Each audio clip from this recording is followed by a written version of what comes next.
নমস্কার, আমি সোমা। আপনারা দেখছেন সোমা কুকসের আবারও নতুন একটি রান্নার রেসিপি। আজকে বানাবো লাউ পাতার ভর্তা। তবে এটা খুবই স্বাস্থ্যকর একটা রেসিপি বলতে পারেন। শরীরের যদি ব্যথা থাকে কোনো জায়গায়, তবে কিন্তু এই ভর্তাটা বানিয়ে খেতে পারেন। লাউ পাতা কিন্তু আমাদের শরীরের জন্য খুবই ভালো। এখানে আমি বেশ কিছুটা লাউ পাতা নিয়ে নিয়েছি। লাউ পাতাগুলোকে একটু জলে আমি ভিজিয়ে রেখে দিয়েছিলাম বেশ খানিকক্ষণ যাবৎ।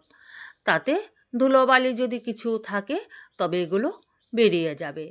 এবার কি করব, লাউ পাতাগুলোকে আরও কিছুটা জলে ভালো করে ধুয়ে আমি একটু ছোট ছোট করে কেটে নেব।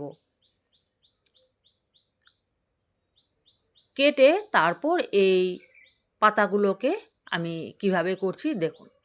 এই যে এইভাবে আমি একটু বড় বড় সাইজ করে কেটে নিয়েছি। কাটার পর এপাশে আমি একটা কড়াই বসিয়ে দিলাম, শুকনো কড়াই। কড়াইয়ের মধ্যে দিয়ে দেব বেশ খানিকটা, ঝাল অনুযায়ী আপনারা যে যেমন ঝাল খাবেন, দিয়ে দিলাম গোলমরিচ কয়টা।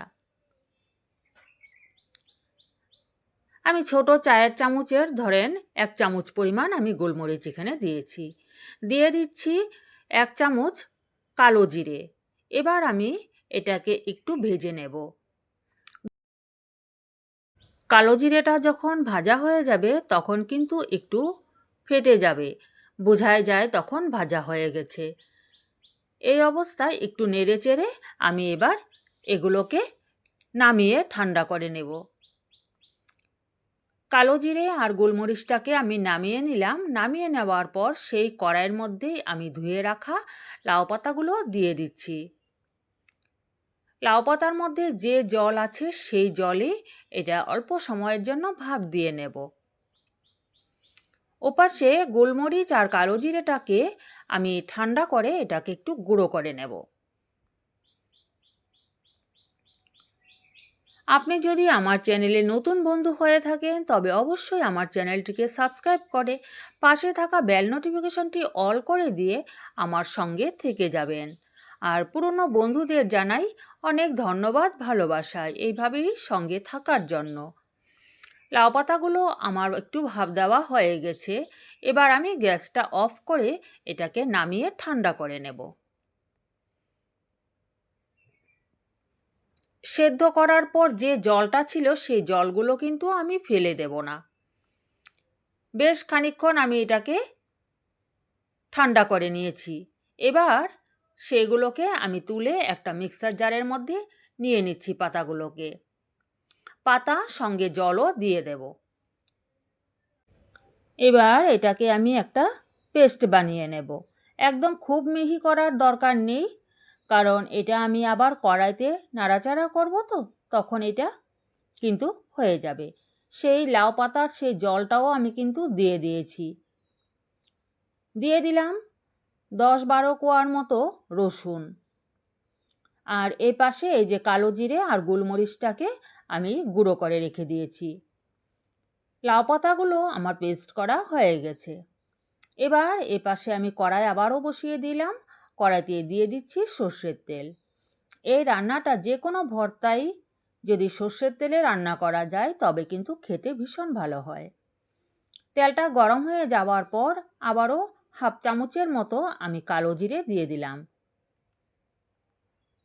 কালো জিরেটা যখন একটু ভাজা হয়ে যাবে তখন আমি আগে থেকে পেস্ট করে রাখা লাউ পাতাটা দিয়ে দেব।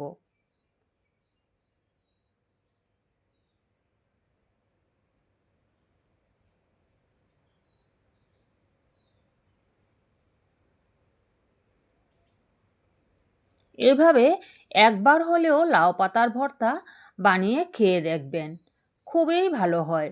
আমি কিন্তু এই ভর্তাটার মধ্যে কোনো রকম শুকনো লঙ্কা ব্যবহার করিনি বা কাঁচা লঙ্কাও আমি দিলাম না, শুধুমাত্র গোলমরিচেই এই রান্নাটা আমি করব।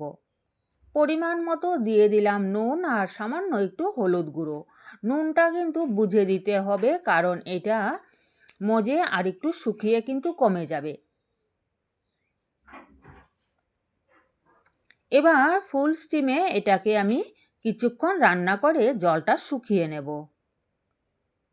মাঝখানে 1-2 বার আমি একটু নেড়ে দিয়েছিলাম। জলটা কিন্তু আমার শুকিয়ে গেছে দেখুন।